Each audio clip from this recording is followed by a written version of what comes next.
Okay, here we go. Are you ready? I hope you guys heard that from my soundboard.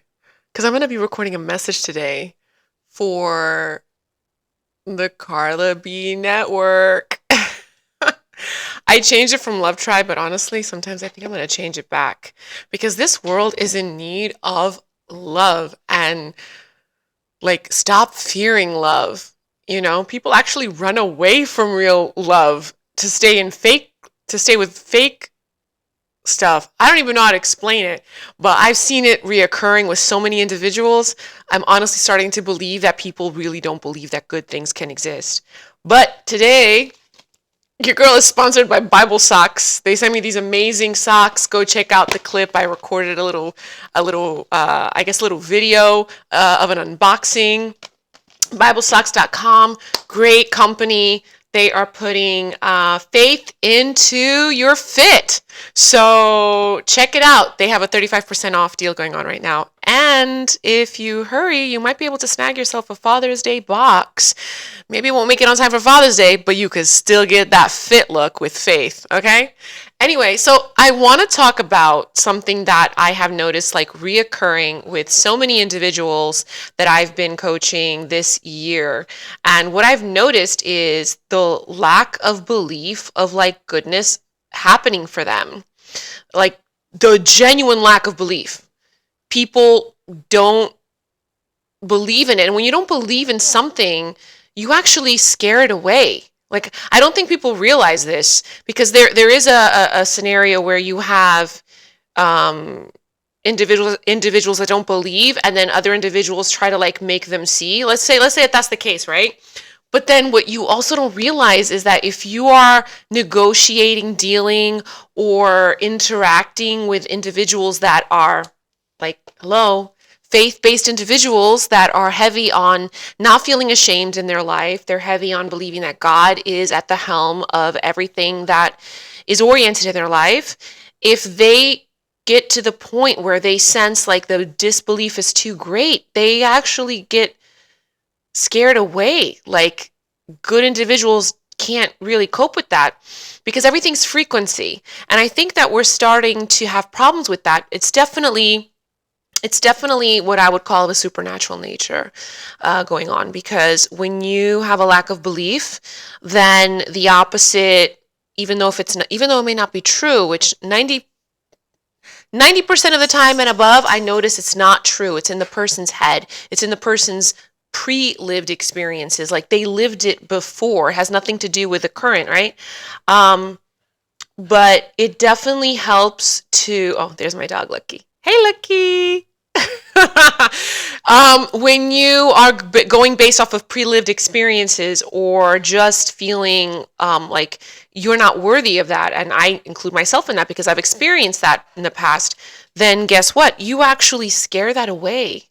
And you actually put yourself in a position of isolation. And isolation is exactly, if we're going to talk from the perspective of spiritual belief, isolation is exactly what the enemy loves to use to manipulate you, to take charge, to confuse you. Confusion is not good. Confusion is not of God. So anywhere where there's not clarity, anywhere where there's not transparency, anywhere where there's too much confusion, and it starts to feel chaotic, right? And so what do people usually do? They usually escape that. They want to run away from that. Healed individuals can't cope with that. So why am I talking about individuals that are healed versus individuals that are not healed? This is not to judge or put people in different categories, but it's to say that your behavior, no matter at what point you are in whatever phase of life, is always a choice. Your behavior is a choice. Your behavior is a choice to respect, to be consistent, to have integrity, to be humble, to be compassionate, to be merciful. And these are all things that not only are they great character traits to have, but they're definitely also priorities for God. So why am I talking about that? About why am I putting God into it? Well, because I'm sponsored by, I'm being sponsored right now by Bible Socks to talk about their product, and they inspired me to give a message as to how God being at the helm of your life really helps you get the clarity even when the world's confusing. Um, the, all of my clients struggle with faith-based as part of their life. Doesn't matter religion. I've never encountered any client that's of any religion that doesn't have a faith-based shakiness to them. So I've seen that with all of them. I've had it myself years ago. I feel like now I'm in a place where it's very strong, and you come to the realization when you are helping someone, how when that is an issue for them, you really have to get them into, like, stop calculating risks and fears, and just stop calculating things. Stop being so legalistic with life. You have to have some flexibility, and also you have to even have compassion with others, because sometimes when we're in survival mode, we're in a mode where we're being legalistic, which at some level, when it comes to relationships, starts to become petty. We are actually becoming selfish, and we don't realize how we're impacting others around us, and then also ourselves. So how can we tackle this? What can you do so that this doesn't become, or doesn't remain, a big problem? I would say obviously reflection definitely helps, but in any case that I've had, every client, to get to the point where they're not ashamed, to be not ashamed, you need to start to accept that you were created by something more divine. You were created by the divine. You are a reflection of the divine. And I think a lot of spiritual followings that we have on earth, a lot of these even new age ideologies, they try to put you at a place where you're a god, or there's nothing higher than you, or there's several gods and it's confusing, or you have to do a ton of mantras and a ton of ritualistic positions and crystal positioning in order for things to go right in your life. You have to feng shui. None of that's necessary. None of that's necessary. And I'm here to attest to that, because not only have I seen the results through coaching people and seeing what happens to them, the power of the word sometimes is all you need. That's where a coach is really great, because we give you the power of word, the power of what confirms a message that you need to receive. And most of the time, that message has to do with you really it's not letting go of a person, it's not letting go of a situation, it's letting go of anxiety. Letting go of anxiety, choosing to refuse to see anxiety as a negative thing, and choosing sometimes to choosing to refuse to accept anxiety to take over. And these may seem like impossible things to do, because you'll be like, but it's stronger than I am. Well, it gets to a point where you got to realize that feelings come, but they don't necessarily have to be first on the list that instruct you on what you should do. And it's not so much about being logical, but it's more about being faithful. Because when you're faithful, you're going to look at well, what if it does work? Well, what's the worst that can happen? And what if that worst does happen? Has it happened before? And when it did happen before, what was the outcome? Because obviously you're here now asking yourself that question, so I don't think the outcome was that bad. And I think people struggle with that. And one of the things that causes us to struggle with that is the fact that we feel guilty, we feel not worthy, we feel ashamed, we feel like the world is on our shoulders, we feel like we have to be overproductive in order to prove our efficiency, but also to prove our worthiness to ourselves. And the truth is that we don't really need any of that. We don't need any of that, because sometimes all of that are just bricks on a wall that's being built to basically isolate you from everything else that is out there in life. Beautiful friendships, beautiful, joyful relationships with your family, with your siblings. And I isolate siblings because family can be cousins and so many other people, but your siblings sometimes are a little closer to you because you grew up together. You're blocking yourself away from that romantic blessings that sometimes could take place, right? I have witnessed situations where even relationships that already exist and are solid in our marriages, they have walls between each other that don't allow them to get close. And almost all of the time, those walls are based off of the fact that they don't have what it takes to take the step in faith of doing the first gesture, the first move, the first apology, because it's always going on, well, last time this, and that took place then this, and when this took place in this situation, that's what happened. So why am I going to try now? Or this person is like this now, but they're just going to be like that later. Look, you can't be that inflexible. That's a lack of flexibility. It doesn't allow for anything new to exist in your life. And I would often coach my clients that are dealing, for instance, with situations of like separation, breakup, or like they're going through a divorce. You have to be flexible with what might come next. And if you're not willing to be flexible, then don't be out there in the field trying to even experience what's next, because you may actually encounter something awesome and it gets ruined because you're not ready. It's not even that person. That person could be a perfect person and you're not ready, so you can't handle it. And then you devastate a great person. And that has happened. I've seen that happen. I've seen situations where I've counseled a person navigating a marriage and having to tell them, based on all of the things I saw throughout a year, I hate to say it, but you guys are going to get a divorce. Or to say, I think this is what you should try as a couple, like you should do a retreat. I've had both scenarios. I've had both kind of play out. And in both scenarios, and this is not to boast that I'm right, because honestly, when I go into those kind of situations, I always ask God to inspire me and to guide me as to how to counsel these people best. Both of those scenarios, couple one did get divorced and couple two went on the retreat and they have the best marriage today. So I have witnessed like what works dependent on the case.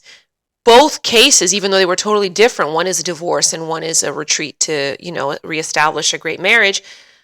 In both situations, flexibility was the problem. It was flexibility. Why was it flexibility? Flexibility of understanding that it's not going to work out, or flexibility of understanding that you're going to have to accept that this is just how they are. Like, how can you say you love them, but then also hate them for the 10 things that are a big part of their character?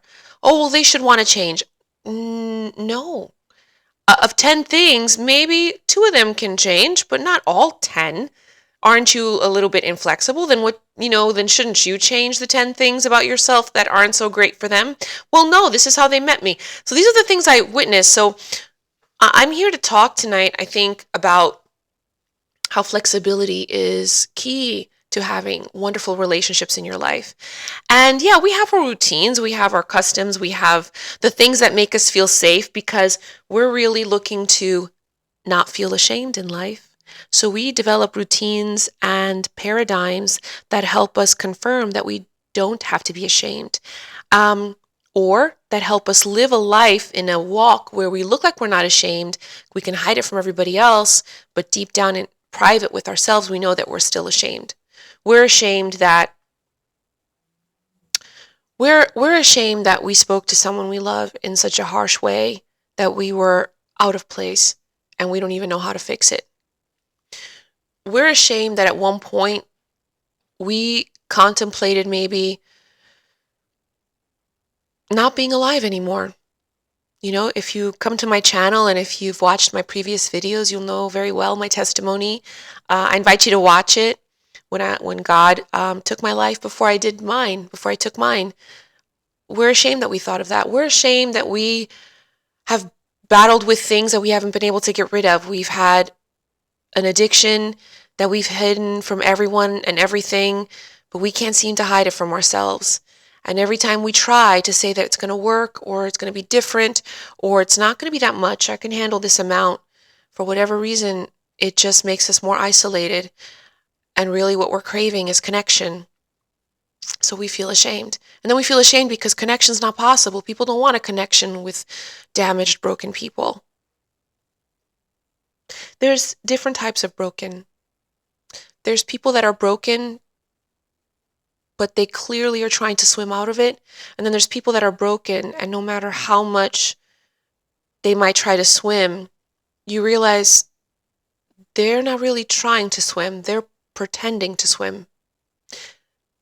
They want to remain where they are because they rather keep the facade, or their spiritual depth doesn't allow them to realize what they're doing, you know? How do I know this? I've been there. I've been in all of those phases. And maybe I haven't had a drug addiction. Maybe I haven't had um, several broken marriages. I have one. But I've experienced tidbits of each one to be able to sit here right now with this channel in my nice condo in-house studio and talk about this with you authentically. That's another thing that people struggle with. People are not authentic. They're pretending. They're pretending that everything's fine. And when they can't pretend, they hide away. Um, I'm here to tell you and invite you to stop hiding away. If you have connections in your life, you have friends that want to spend time with you, quality time with you, join that. Enter into that. Savor that.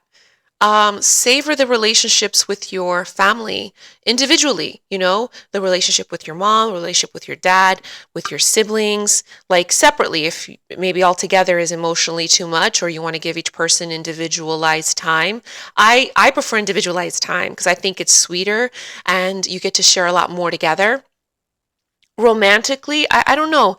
I would say that everyone needs to have, they need to have time and history by themselves, if life hasn't given that to them, almost to like reset their neurological clock, because when you're in situations where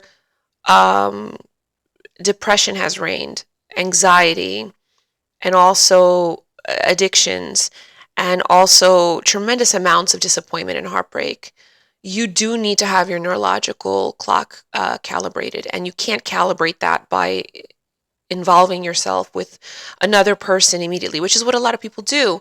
And we call that relationship hopping, or rebounding. The world will call it rebounding because they like to make it seem negative.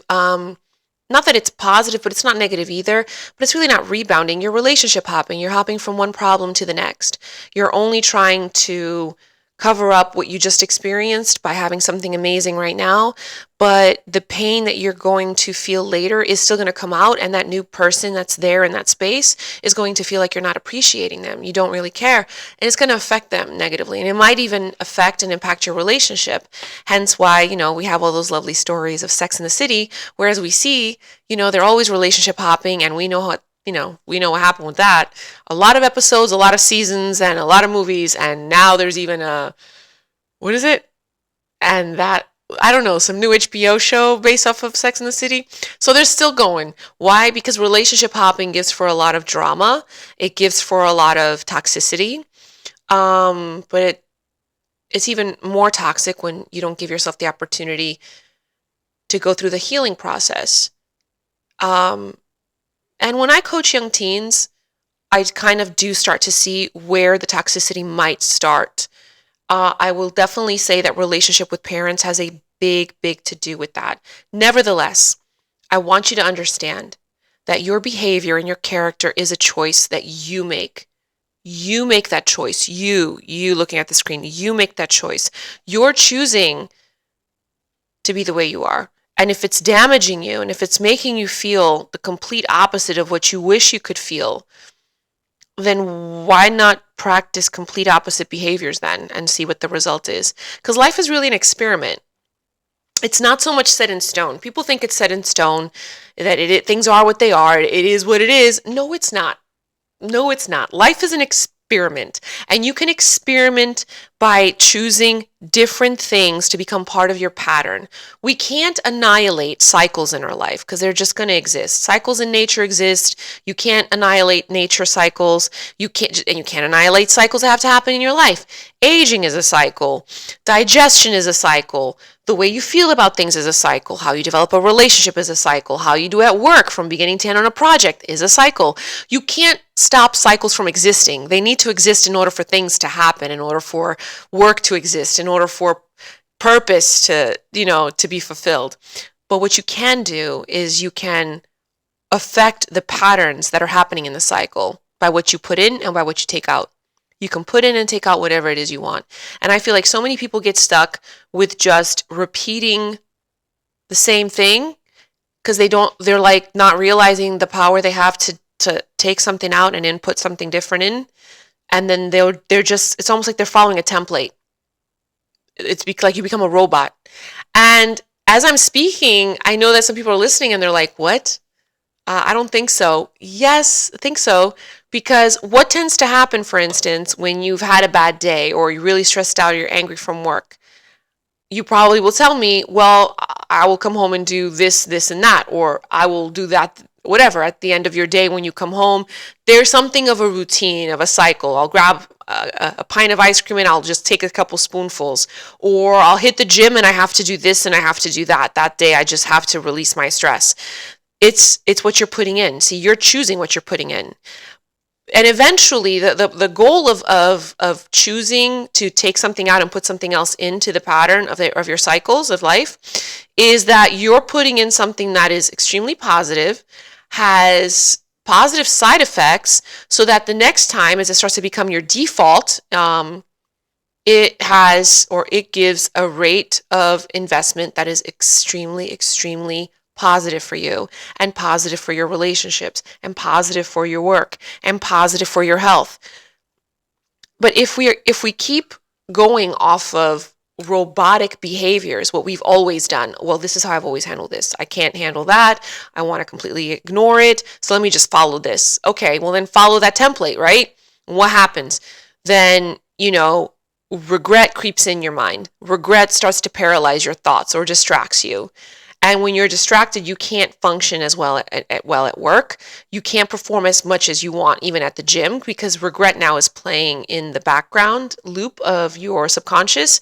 So, and even like health-wise, what you eat is not going to be digested as well, because neurologically, in the back of your mind, you have some level of regret for ignoring something that shouldn't really be ignored. Why? Situation didn't deserve it, person didn't deserve it, or I just should talk about it. And when we don't start to actually talk about it, the next thing happens after regret. We have a physical response to it, and a physical response to negative feelings like regret will show up in forms of inflammation, will show up in forms of what seems to be like a panic attack, will show up in forms of what seems to be anxiety, will show up in forms of you might be working out, but you get injured more, or you can't lift as much because now your muscles, fibers are not able to get the blood flow they need. Why? Because your brain subconsciously is thinking of the negative feelings that exist that you're trying to suppress. So how can I change that? Well, what are you going to input into the pattern of your cycle that is positive right now that will give you an opposite feeling? Well, I could, whatever that is. I'm being very general, but it could be like, well, I could take myself out on a date, like go to a movie, or I could call I can call my dad and talk to them and maybe kind of just brainstorm my feelings. Or sometimes it's not even so much about brainstorming anything. It's not even about being specific with all of this emotional, psychological speaking. Sometimes it's just, well, maybe I could share memories with this person, and talking about stories of childhood and family get-togethers. It really will liven me up. It will actually feed my soul. For me, what really has helped me since, relationally, I tend to be very much like a lone wolf. What really has helped me has definitely been counseling with God, counseling with a priest or a pastor, or a friend that is in a faith-based kind of activity that I do, and brainstorming situations like that. Talking to my mom, talking to your mom, because the sound of their voice is known to relax you. Subconsciously, it's actually good to have that conversation. And yes, can they say something negative that can impact you emotionally in a bad way and hurt your feelings? Of course. But haven't you done or said things that have impacted or emotionally hurt them before, and yet they're still there for you. Like, relationships have ups and downs, even the best ones, even the ones that have been assigned to you when it deals with parents. So if you want people to have mercy and understanding for you, then why aren't you applying that with people in your life? See the flexibility. It's like everybody walks around wanting to be forgiven and wanting to be understood and wanting to be accepted and wanting to be, receivers of compassion.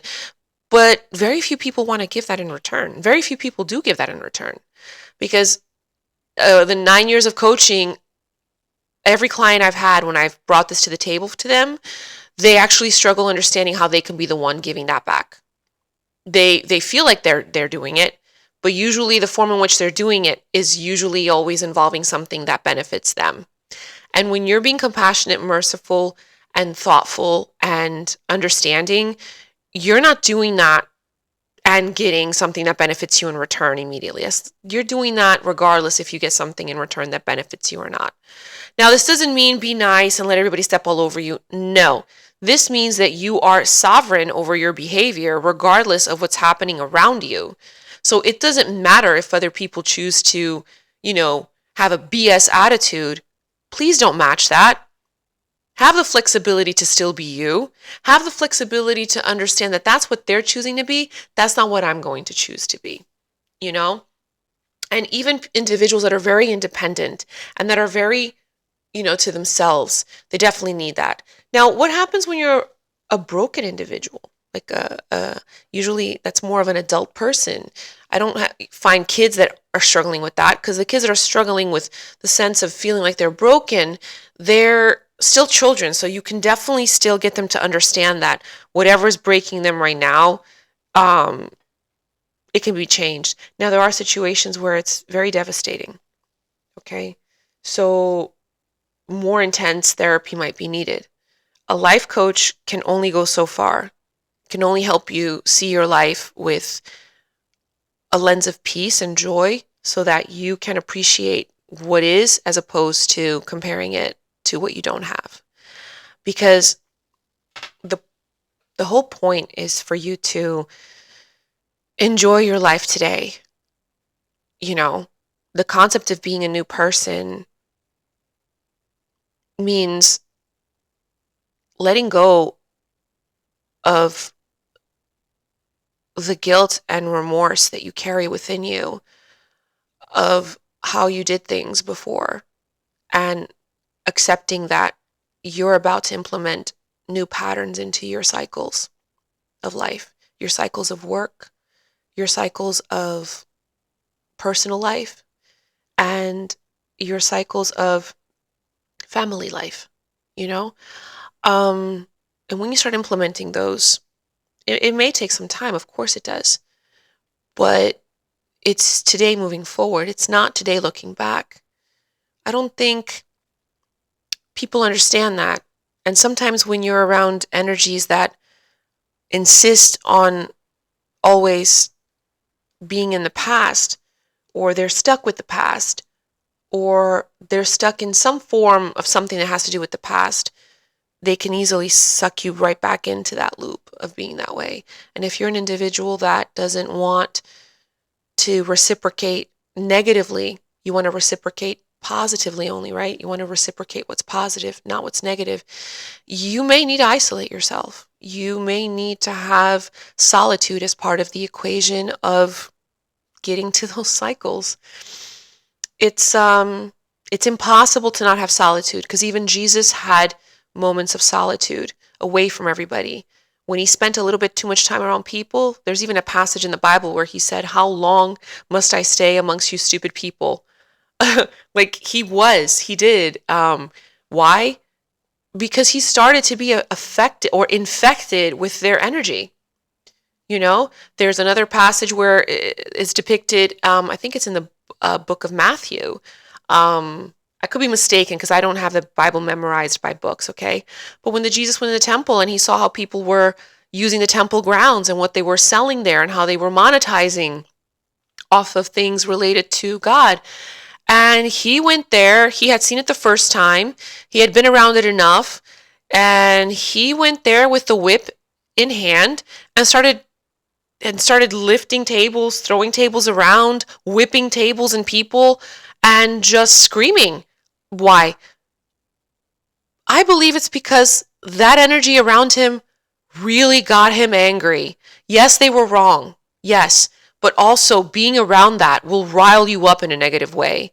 And yeah, it was necessary in terms of what Jesus did, because he had to put those people in their place. But I definitely believe that we all feed off of each other. The energy that's around you will make you reciprocate that level in return. So if you're around pettiness, and if you're around people that, for whatever reason, never seem to be okay emotionally to understand outside of themselves, I'm so sorry. You're going to end up being the same person as them. It doesn't matter. It doesn't matter physically how you transform your life, or if you move into $1 million home. If you're connected or closely engaging with energies that are constantly bringing you back to an old version of yourself in your mind, forget it. You're just not going to be able to move forward. You're just not. You are just not. It is impossible scientifically, okay? Scientifically, it's shown that it is impossible. Why? Because if you keep positive always attracts negative. And if you're trying to be positive in your life, you are going to have negativity attracted to you. It's just how electricity works. So it's up to you to powerfully have the sovereign attitude of distancing yourself. The negativity is not going to stay away from you, okay? Electrons do not stay away from protons. They chase them. Protons don't chase electrons. Electrons chase protons, and it creates that loop, right? For electricity to happen. You are like a proton, positively charged. You have to empower yourself to get away from the negativity. The negativity is not going to stop. It just will not. It will not. Okay, 12 years of extensive situations that I've dealt with that were extremely negative, with negative people. It's only now peaceful in my life because I just isolated myself from them.